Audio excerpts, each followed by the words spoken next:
All right. Well, hi, Charles, and thanks for coming on. Welcome to the show. Hey, it's good to be here. Yeah. So we've kind of had our paths cross, sort of, starting at DigiPen and then Zipper, and um, I just kind of wanted to go into sort of a little bit about your background and then sort of your journey to being an indie developer. Sure. Yeah. It's a small world, I think, game development, especially if you're in the same region. I've been here in the Pacific Northwest for pretty much all of my life, so Seattle area and Redmond, and there's a lot of resources here. All right. So anyway, I knew when I was here, just getting started, kind of finishing up high school, trying to figure out what I was going to do with my life. You mentioned DigiPen, which is where I met you, and DigiPen was really the first place where I really got engaged with game development. I know I wanted to be a game developer. I knew it for a long time, but teaching myself coding and all of that just did not work. Something about the brain change that had to happen. I really only got the light only came on when I actually got in front of other people who were coding. Doing it day in and day out at DigiPen was really what started me down the journey of game development. Once I got into it, it really made a lot of sense to me. And what's unique about, I think, DigiPen is that you don't come from traditional computer science background, so you know what computers can do, but you don't know how they're supposed to work. Right. You're always finding ways to shave off, performance and time because you're trying to get things rendered as fast as possible. So, in some ways, my experience, it's mostly entirely games. Right. This is just what computers are for. So after that, I got a job at Sierra Studios writing manuals for their games, which included like Police Quest SWAT 3. So this is a while back. This was in 2001. From there, I had a whole bunch of different jobs. Technical writer for Microsoft. I worked on the DirectX SDK. I ended up being a technical designer at Zipper Interactive for a while. I also worked on Microsoft's XNA initiative, so I was a community manager and a developer educator for them for a couple of years. A lot of what I've done has been about developer support, has been about, here are people who are trying to make a game, how can we help them be as successful as possible? What was missing from that was a chance for me to be creatively expressive my own way. And as time went on, I mean, spent 13 years in AAA games, I kept thinking, yeah, but I have games I want to make. Yeah. Is there a possibility that maybe somebody who's going to want to buy these games, can I build a team and put that together? And I keep my eye out, and there was this sort of perfect storm that happened where Unity made development much easier than it has been. Cross-platform development made a lot of sense. I got a lot of C# experience from my work at XNA. iOS and Android app stores were doing really great things for democratizing development.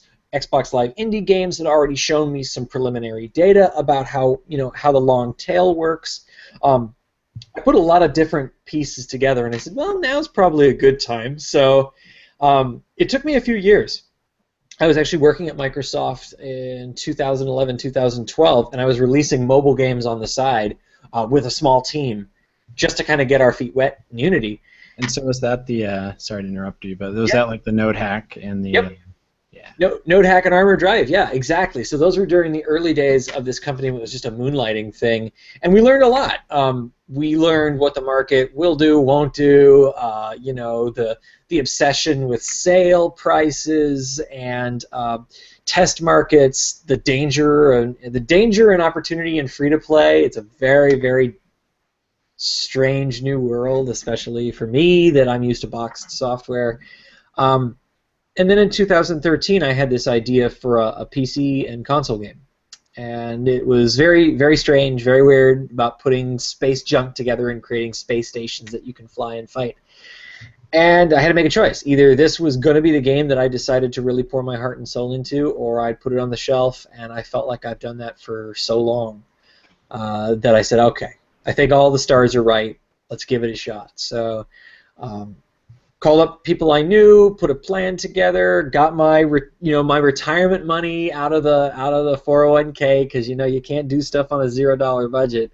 Got a Kickstarter plan together, and when I left Microsoft to do this, I said in my resignation letter, this is what I'm going to go do. I may be successful, I may not be. We may cross paths again, but I got to take this chance. That's something that when you feel that happen, you can't ignore it. You could choose not to act on it. You can definitely do that, but you certainly can't ignore the pull to create your own thing. And so I've been doing that since September of 2013, and we've had a successful Kickstarter. We have a publisher lined up. We're going to be releasing for PC, Mac, Linux, Xbox One, and PlayStation 4, and the game, which is called Habitats, is already on Steam Early Access. Yeah, and so I was kind of curious because I sort of did the same thing, except I kind of went with the sort of the dream game to start with, and then didn't quite make it or whatever. So then I ended up building smaller games. Sure. I was just kind of wondering, sort of since you sort of started with the smaller games, do you think that helped you prepare then to do the larger game, or like sort of what lessons did you get from that, just sort of market-wise, or? I do think the smaller projects will lend lessons to you for cheaper than learning those lessons on big projects. There's a part of my story that I don't tell very often because it's still such a weird spot. This is not the first startup that I've done. Right out of DigiPen, when I got this job at Sierra Studios, I wanted to create a game company right then. And so a few of us, I had this idea for, and this is in 2001, so this would never have worked. It was a game that you could play on your PC on what like amounted to smartphones back then, which wasn't very much. Right. And on your consoles, which was like the first Xbox, right? And you would play this game and log into a service, and you'd play different parts of the game on these different consoles, and it was made for these digital omnivores. 14 years later, and we still don't have a good sense of how that might work. It's not technology; we just don't know who those people are, and do they really want to play games across all these platforms. But that dream was so big, and I was convinced it was a great idea, and I got everybody together, and well, there's no way to publish a game. I mean, we're just four guys that are straight out of college, and there's no Steam, there's no anything other than you got to be on the shelves at GameStop, right? Yeah, and that's kind of what I ran into too. I mean, there was Steam when I was doing it, but they decided that Farmlands wasn't the right fit for Steam, and then I was kind of at a loss because I had to, the mobile phones were just starting and everything. Yeah. Well, from my perspective, I guess I don't look at it as a huge risk I took. I mean, we created a game design document, and we created some code, and everybody was working, other jobs, and so we tried to run it virtually through. Skype wasn't around back then. I don't know what the heck it was called back then, but it was some really crappy voice over IP that we tried to run over 56K modems, and to me it felt like an interesting thought experiment. But I compare that with getting products out to market, selling them, even if they're small products. Getting all the way through that pipeline represents the lesson. I'm not saying I didn't learn things from that really early attempt in 2001, but the lessons just aren't as concrete. Starting with a small game, getting it all the way to ship it, familiarizes you with every part of the process, and every single part of it is radically different. So, I mean, even just putting Game Center achievements in iOS and going through the hassle of filling out the web form and realizing what it takes to do that, you need that experience. You need to know how much time it takes, what are the problems you're going to run into, and things we didn't do. We didn't do localization. That would have been another hassle, but it would have been another lesson. Right. I personally feel you want to learn lessons like this for as small and as cheap as you can, because you need to know every part in the process the best you can, and then just assume that it's all 10 times bigger pain in the ass when it's a bigger pain, right? You can count it then. You just multiply everything by 10. And that's what I've noticed. The small lessons inform the big ones. So I was glad to do what I did. And yeah, the mobile games weren't huge successes. They didn't make much money, but they didn't cost much money. So I was glad to have the experience when I went to do this larger title. And yeah, we've spent a bit of money to get this going and up and running, but it's actually selling on early access, and money is coming back before the game is done. So I feel like the machine is working. Yeah. And it's working better than it did on mobile, and that's good. So that's a step forward. Is it the final step? No.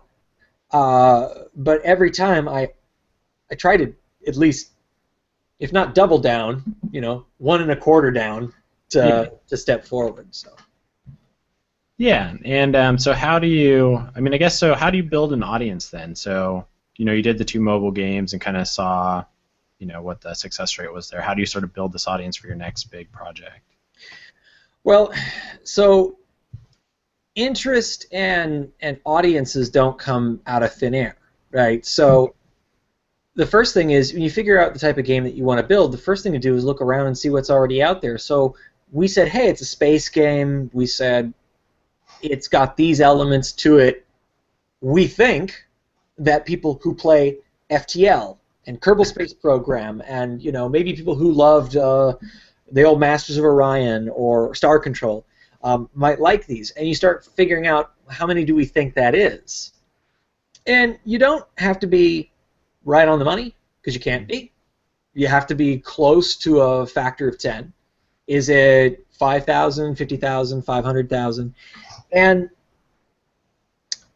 then it gets creative, because you've got to reach out to these communities somehow. You have to end up being in a place where they trip over you. If it's a mention of you, if it's a Kickstarter of yours, they have to trip over you in the course of whatever they're normally doing, because as a small studio, you don't have the cash to buy premium ad space in places where, it's like Middle America is just going to wake up one day and see it, right, on their drive to work. And what we found was that our strategy had to be announce the game at an event. So get it in front, get it on a list of things. So people who are looking at that list see us, oh, what is this? So we went to GDC Play. It's not an expensive thing to do. The standard wrap is that it's like $5,000 to show a game on a shoestring budget at any conference. Yeah, that's about right. Yeah. And we said, okay, I think it's worth paying the money. We're going to do GDC and go to GDC Play. We're going to enter into the best of GDC Play competition to at least get someone to think about us. We'll create a trailer video for that. We'll show at GDC. We'll reach out to all the press and try to get mentions. So because we're committing to a show and it's playable and there's a demo, the press have something to hang on to. So yeah, we got a couple of write-ups. With our announcement that we were going to GDC, we didn't get much. We got a few. Joystick, Rock, Paper, Shotgun. They liked the trailer video. They thought it was interesting. They had high hopes for it. And then in less than a month, they would come see us at GDC. And then we could continue the conversation. Yeah. What we did then was we said, okay, after GDC, that's when the Kickstarter campaign will happen. We looked at the numbers. We said, what do we think we can do? PC games make 70% of the Kickstarter revenue of all games, so PC games is good. Kickstarter is good for PC games.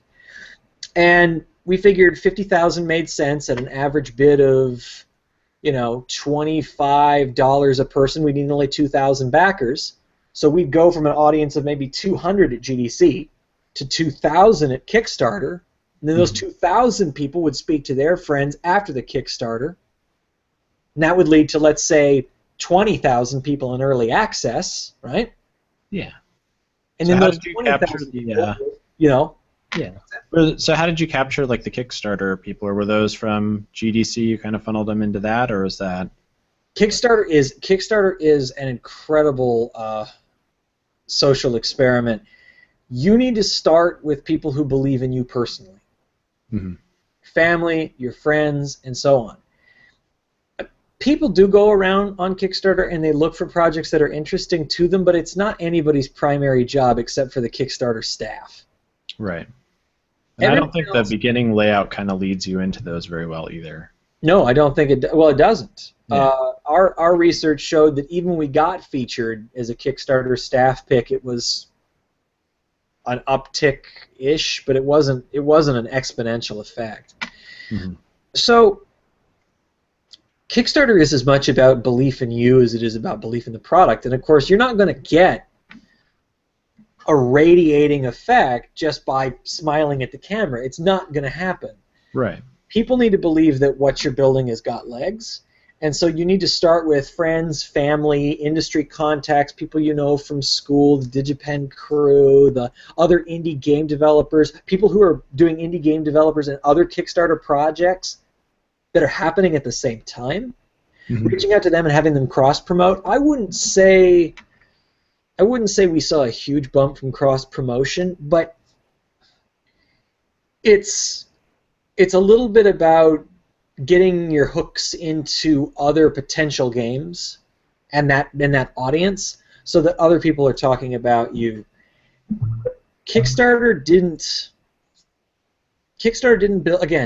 build an audience from scratch. They didn't come from nowhere. They came mostly from places where we knew people, and then those people knew maybe one other person. They said on their Facebook, they said, hey, you like space games, come check out my friend's game. The idea that my friend built this is like a +1 to these other people. They're like, oh, okay, it's not just any space game, it's a friend of my buddy's. Right. Get one level of additional support, right? If you can make it to a completed Kickstarter through that system, no, you haven't burned the world down yet, but you now have 2,000 people, some of whom are still your friends and family, but others of whom didn't know about you before the Kickstarter. You've got them. You've got maybe 500 or 750 or 1,000 people that are going to help spread your message. I think the thing that I have learned more than anything during this this whole process, things take longer than you think. Not just development, though. I mean, everybody in development knows that development takes longer than you think, and that really sucks. When you try to work on a schedule, everything takes too long. But the rest of it takes longer than you think. It takes time to convince people that this is worth doing. It takes time to get an audience together. It takes time to, bring in fans and to build a fan base. And we had to do it in stages. So yeah, 200 from GDC, 2,000 for Kickstarter, and then now 20,000 or so in early access. So. Yeah. So how did you do the transition then from the Kickstarter to early access? Well, the Kickstarter promised at we assumed $25 would be the average bid, so $20 gets you the final game, but we'd say at $25 you get the game plus the beta keys, right? So we said, all right, we made the promise of early access part of the Kickstarter pitch, so we knew there were people that were going to get in. We had a prototype that we used to show at GDC, and we used to show in the Kickstarter video. And our kind of our schedule said to us, how much money do we have? I'm still burning down the money that came from my account. Kickstarter money is going to come in. How many months does that give us to early access if we get this many sales and it takes this long for the money to reach us? And what we found was we had about 3 months from the start of the Kickstarter to when we had to be in early access. That's just the reality. You have a fully staffed up team then at that point? We had five people, including myself, and they were full time on the game. We had to make, as far as pay goes, we really had to make some sacrifices. It was We just couldn't pay competitive rates because that's life, and Seattle is unbelievably expensive place to live. Right. Oh, hang on, sorry. I'm trying to turn off another call. Ridiculous. Okay, I'm back. All right. Sorry. So we said it's just going to cost this much, and it's going to take, and we only have this many months. What's the minimum set of features that we can guarantee and get in, and how do we get into early access? When we were at GDC, that was the question that was on my mind. Is we know it's going to be delayed. You know, green light is a non-deterministic process. We don't know how long it's going to be in there. I mean, a friend of mine just got his game green light. It's been in there for like a year and a half. You know, I can't rely on gatekeepers with unknown restrictions if we're trying to hit a schedule. Right. That's why at GDC I said, well, I think the publishing world is changing. There's got to be publishers out there that work with smaller teams, 505 and other groups. And that's when I met a publisher that was really interested in Habitat. We really liked them. They're called Versus Evil, and we worked out a deal with them. We said, you know what? I think that we want your support. I know we're small. We can focus on the development. You guys can help lend your expertise. And by signing with this publisher, they had a connection with Valve, and we could bypass the Steam Greenlight process. So then it came down to delivering what we felt was a good experience for early access. We didn't have to deal with extra layers of gatekeeping. There wasn't that question about will we or won't we. We could focus on what was important. It was a right move for us. Doesn't mean everybody has to go that way, but it was right for us because we were running on a schedule. I was trying to run this thing as a full-time business, which has a lot of risks and downside and upside. So that was the choice we made. So with 3 months from the beginning of the Kickstarter till the early access, we could only put in so many features. We wanted to create an experience that was playable, that was fun, that was a good start. We locally play tested it, and we had people from Full Sail's UX lab give us a full report about what needs to be fixed and changed. We put metrics and analytics in it and really got ready for this to be the beginning. We got it out there, and we got a good sorry, real quick. What is the UX lab? Is that something they do, or you just have some connections at Full Sail, or what is that? So Full Sail University has a user experience lab. It's staffed with it might be maybe half a dozen or maybe 10 students and faculty that really studies and gets in deep about the user experience of games. From the first click to making sure there's a good sticky game loop to not getting lost around well, what do I press, or the controls aren't clear. They really make a science of showing here's where the game excels and here's where it needs help in connecting with the player. I don't know what their outward connection points are. I know that we were able to connect with them kind of a special one-time thing because one of our developers here is a Full Sail graduate, and it was really great. It's a fantastic opportunity. They're going to be in the credits and everything. It's a great kind of like cross-pollination. I took the opportunity because it was there, and I was really happy to do it. I don't know, what other offerings there are. It matters more now than I think it ever really has. I mean, I started out in the industry in 2001 writing manuals, which is not something you see anymore. No one expects to read a manual. I mean, unless it's like, Falcon 4.0 or something, where it's like, it takes 20 steps to turn on the jet engine. But half the fun is the manual. Yeah, well, it used to be. Now it's interactive tutorials and maybe a reminder screen, and maybe it flashes the button on the screen when you're supposed to press it. It's gone to a very streamlined. Learning is a part of the game. It's just more effective and efficient, and so because the game now has to teach the player itself, Now we have this whole field of UX. Now games are an experience that needs to be as easy as, using an app on your phone, or, switching the channel on your cable box, right? Picking a movie on Netflix. Even a hard game has to make itself more accessible in order to keep up, because people have just far too much too much context switching to do in their daily lives. They play a game, they want the game to make sense to them. They don't want it to be. And I'm guilty of falling into the same trap too. I tried to play Dwarf Fortress the other day, and I ran like a bulletin board system, like a dial-up BBS, when I was in high school.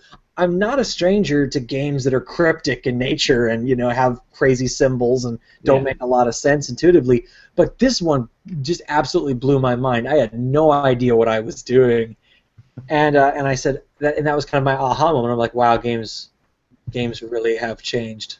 So we got the UX thing, and it was helpful, and I think it's important for everybody to be real conscientious of how their game presents itself, even like in the first 20 seconds. And you got to kind of find it where you can. Yeah, I kind of find that too. I think that's really interesting about how UX is really more important in games now. Yeah, definitely with the. I hadn't really made that connection, but it makes sense. It's it's tough as a guy who loves the written word to see the death of the manual, but I mean that's not what this podcast is about. I can make my own lament video on YouTube about that. All right, so where did I think we were at? So you were moving to early access. Was there anything else there, or? Well, GDC to Kickstarter to early access. I mean, that's the basic strategy. We went to a few more conferences. We went to PAX East. We went to PAX Prime. We went to RTX in Austin, and with our publisher's help, we were able to kind of spread the costs out and so on. And it was good. We've gotten over probably 250 press mentions, for the game since it got announced, and that's been great. Mm-hmm. But I think going to shows with a product in early access development can be a mixed bag. Not everybody understands the current phase of development. People always want to know, well, is this finished? Is it done? And a beta product is an interesting concept in the PC and console world. That's still something people they're kind of wrapping their heads around. So it's been a really interesting ongoing struggle to manage final consumer expectations with, well, this is what the game does now, here are the features that we're adding. And that tension is probably pretty healthy. I like early access. I think it's been really cool. We've got a lot of folks on the forums that are telling us very vocally what they like, what they don't like, and we try to fold that into our feedback. What percentage they represent of the final audience, we don't know, and does that jibe with the expectations of the final audience? I mean, earlier access helps answer some questions along with our analytics package, but it asks a lot of questions too, so you kind of fold it into your thinking and make it a part of your dev experience the best you can. Mm-hmm. So what analytics package do you use, or is that a custom one, or? No, we use game analytics. It folds right into Unity. It gives us most of what we want. We don't even use probably more than 60% of its functionality. We don't monetize in game, so there's none of that conversion stuff. We were pretty verbal about the events that we were spewing for a while, like every time the player clicks this thing or every time the player clicks that thing. And we found that it caused garbage collection hang-ups communicating back to home base, and it was starting to kill our demo build FPS. And we're like, oh, so can we do just the basics, right? Starting, ending, frames per second, averaged over every minute or whatever. It's a lot better, but we've lost some granularity, and that's a shame. Right. I really like to know more about what our players are doing, but it comes at a cost. Yeah, no, it all does. But yeah, you definitely don't want your game to become less playable, because then you can get issues from that. Yep. Won't be in the final game. I totally agree. Game analytics is good though. It does its job well, and it's got a decent Unity plugin. So we've enjoyed using it, and we'll stick with it. Yeah. So then I was curious, sort of what is sort of the conversion ratio for early access? Like how many, do you kind of know how many people usually get for early access versus like once you actually release the game, or is it? We don't know that. That's a big question. That's probably the biggest question, right? I've read plenty of articles, about cannibalizing sales through early access. The fear is, well, you blow your entire audience, bullet on early access, and then by the time it comes out, nobody cares about your game. Everybody who wanted to buy it's already bought it. I don't think that's true. And I think especially the program is I think it's still less than 2 years old, maybe. Probably about 2 now. And I've seen a monumental change in how early access is viewed by the public and the press in just the last year. I don't think it's necessarily been a change for the better. I think there's a lot of skepticism. I think the bar is set really high for quality. And part of that comes down to players buying $60 games at retail that are still busted, right? So I'm not calling out any names, but Assassin's Creed Unity springs to mind about a game that is really worth this much money in the world and commands such a high price, and yet behaves like a beta title. And my feeling is a lot of that concern, a lot of that anger has resulted in players really setting a much higher expectation for games across the board. And you combine that with the reports that came out about half early access games not finishing or not getting to the finish line. True or not, because I think there were some corrections needed to that article. It paints a tough picture. It paints a picture of players standing up and saying, "Yeah, wait a minute. Yeah, okay. Yeah, you can't sell me a broken game." And we don't intend to sell you a broken game. We intend to ship features and let you get on early for a lower cost. We're one of the studios, that didn't go the way where it's like, yeah, the game's maybe going to be $30 or whatever, but we're going to charge you $60 for early access. Like that, like 3 studios were able to do that, and then people go, wait a minute, that sounds kind of backwards, doesn't it? Yeah, because like Minecraft went the other way, right? It was cheaper and then got more expensive. To me, that makes sense, doesn't it? Yeah, I mean, unless I think it's like a Kickstarter special or something, like it's a limited quantity thing. Yeah, which we're not doing. We're pricing it reasonably, and we'll add features, and then we'll change the price upward for final release. Probably it's a more respectful way of doing business. I think it's the right thing to do. So, I wish I knew what percentage of the total Steam audience early access is, and I think it varies by genre. I'll bet you it varies even by game property. I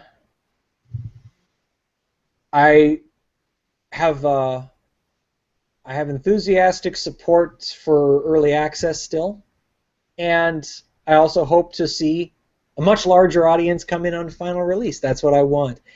Whether we do or whether we don't, I probably won't be able to ever share the percentage with you. There's some secrecy and opaqueness issues there that I'm probably contractually bound by based on documents I probably never fully read. But the one you click the checkbox. That's right, exactly. Yeah, on pain of death and all these other things. Too much text. Yeah. So that's all I'm gonna say about that. Okay, and then so one last thing on that. So for the users for the early access, did some of those come from Steam then, just seeing your game on Steam, or was that more of a sort of your own audience building again for that? Oh, quite a few come through Steam. One of the things about Steam pages is for the store and community pages, you can instrument them with Google Analytics, which we did. So we have a daily view rate, and we have a bounce rate, and I'm still doing the correlation to see if we can drive a conversion percentage out of that, just to figure out how many come through. But never underestimate the power of a gateway like Steam. It's going to draw people in. Then they're going to be taking a look at your game rating. They're going to be looking at comments from other early access users. They're going to be looking at the screenshots and the videos. Might look at Steam Workshop to see what user-generated content's available and to make their purchasing decision. We've had plenty of people come in through Steam. For our Kickstarter audience, which was 1,600, I think, backers, almost all of them got a beta code. But we saw that only about half of them ever really redeemed the code. So, okay, some hundreds came through Kickstarter, but many thousands more came in through Steam because they saw it on Steam. So, there was an article that came out, I can't remember who it was, but it was talking about the death of the demo. And it may be something that you could look up and link later. Yeah. We talked about it used to be, and if you look at like going back to the Xbox Live Indie Games days, you'd have a demo, and people would play your demo, and then a percentage of them, you'd hope between 3 and 7% would convert. They would say, buy the full thing. Xbox Live Arcade worked that way. Xbox Live Indie Games works that way. PC games and mobile games and console games now, none of them work that way. None. People go to a storefront, they look at the storefront, then they go to YouTube and they watch the YouTube video of the game, then they look at the ratings, if they look at the ratings, then they go to Reddit and they see the Reddit thread about it, and they decide to buy the game or not based on that. Demos, trial modes, they're as dead as manuals for games. It's unbelievable that that's changed too, but we've seen that. So what I'm trying to say is that the storefront, whether it's Steam or Xbox or PSN or anything, represents this funneling of what people are looking at. Then they're going to have their supplementary sources, which is YouTube, their social networks, rating systems, and they're going to come back to the storefront to make their final decision, and all without playing 1 second of your game before they pay for it. Which is crazy. Yeah, it's crazy. But kind of like the what is that? The Humble Bundle, where everyone goes and buys them, and then they just have all these unplayed games in Steam. Just they bought them because they wanted them. Well, and people will buy games straight up on Steam during things like the holiday sale, and they'll say, "Oh yeah, how many games you bought? I bought like 20 of them. You played any of them yet?" No. And a year later, they maybe have played 5 or 6 of them, and it works like that with the Netflix queue too. I was talking with my friends, and they said, "How much have you got in a Netflix queue?" They said, "Well, 200 last month." He says, "But it's down to 170." I said, "Oh, really? You watched that many movies?" He goes, "No, Netflix pulled like 30 of them on January 1st." So that's the only way the queue gets any lower is they just pull stuff out of there. And it's not likely to change, right? There's not going to be any great stoppage of content. More books, more movies, more music, and more games are being created every second than has ever been created in the history of all mankind. And better curation is probably the only thing that's going to reduce the working set, which of course Steam is working on. We don't have any data on how well curation is working or even what lists we're in, so I wish we had data on that, but I think it's still a very experimental thing. I think probably Valve themselves is still trying to figure out whether it's working well. Yeah.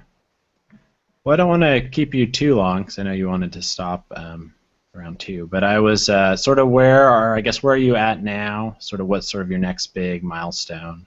So for us, the goal is just to continue all the way to final release. We don't have a release date to announce yet. But we're getting there. The game has come so far since its initial early access incarnation. We have a few features to add, and then we're just in full-on content push and polish mode to get all the encounters and all the variations that we need. It's ship it mode is really the answer to that question. We're still working out where we're going to be showing this year and what we're going to be up to after this, but for us it's heads down, ship the game, get it done, because we don't want to be in early access too long. We want to be one of those titles that does make it over the finish line, and it's important to us to basically pick the feature set, pick the feedback that really has resonated, set the date, finalize the list, go, launch a game, because People want it. We've promised it to our Kickstarter backers. We've promised it to the world. You know, we need to deliver, and so it's going to happen this year, and that's what we're all about. Awesome. Well, good luck to you. I mean, the game is awesome. So. Thank you so much. I really appreciate that. It's been a heck of a ride getting here. Yeah. So I guess so. The last thing I wanted to ask is sort of what is your top 3 things of advice that you'd give to either indie game developers or just in life in general? You know, I'll rephrase the question in a way that I have an answer to, because Brandon Wu, who's a kind of a Unity legend, recently moved to the UK. He was here in Seattle for quite a while, but now he's running his operations from the British Isles. Asked me, what are your 3 top indie development tools? And it doesn't sound like what you asked, but it's really important, and it's it's Google, Kindle, and Excel. Unity wasn't in there. That's it, because yes, I use Unity, and yes, I use Visual Studio, but the 3 that matter the most are finding the answers that you need, reading everything you can get your hands on just to understand the world, get context, drive interest, make connections in your brain, and Excel, because you need to prove your theories. You need to at least know how many zeros are going to be at the end of that number before you go and blow your whole savings. You know, the number of charts and graphs and things that I've done throughout this process, it's been a fascinating discovery just to learn how much this basic napkin math has meant to running a game studio and knowing or guessing how much you can sell. The tips I really have come down to that. Awesome. Read and listen as much as you can. Mm-hmm. Right? Go get your questions answered any way you can. The answer is usually Google. Someone's already done a lot of the work for you. Go get it. Don't be shy about it. And if you have hypotheses, if you have things that rely on numbers, put in the numbers, run the numbers, get close. It's really scary, but you need to do it. And it matters for things like performance. How many triangles? How many models can you have in the game? How much texture memory have you got? You can do all of this stuff on the back of a napkin, and you'll save yourself so much time. So, crazy unorthodox advice, but... Well, some we could all use more of his time, so definitely found that. It's Yep. the most valuable resource. So. I totally understand. Yep, and I totally agree with you. Time is the one thing you're just not going to get back, so make good use of it. Yeah, well, I really appreciate your time today. That was a good segue, I guess. That was really epic. Nice. Oh, it's great. I'd love to have you back sometime, just to go maybe through like some more design stuff, and so. I'd love to. It'll be great. It's been a pleasure being on the show. All right. Thanks, Charles. Thanks. Appreciate it.